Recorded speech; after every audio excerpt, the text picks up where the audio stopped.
tuendelee baby. Faza. Faza. Madaftari. Unajua kwenye mathematical sleeping hakuna kitu muhimu kama utulivu. Huu utulivu huu unahitajika usiopungua centigrade 120 walau na Fahrenheit 75.5. Hii inapelekea mtu kulala vizuri. Kwa hiyo wewe unapopiga kelele Faza, hii psychologically inapelekea kwenda kudisturb the brain function, kitu ambacho kinafanya tusipate usingizi na kesho wote tunaweza tukapata ugonjwa unaoitwa insomnia.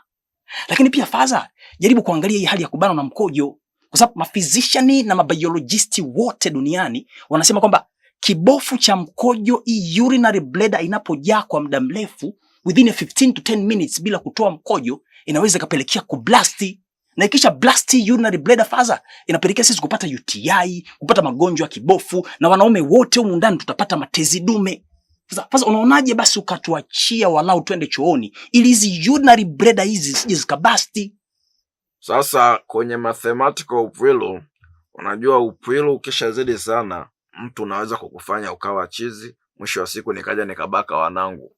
Ndio maana nikaamua zangu nikatafute kabinti nije zangu ni enjoy nipoze upwilu. Sasa nyinyi kama mnasema sijui mnataka kubasti humo, tokeni nje mje kuona basti za baba yenu hapa. Si hamsikii? Baby wanangu wana tabu. Nitapiga saladin kidogo mama. Saladin mama. Julie taxi. Saladin baby. Julie taxi.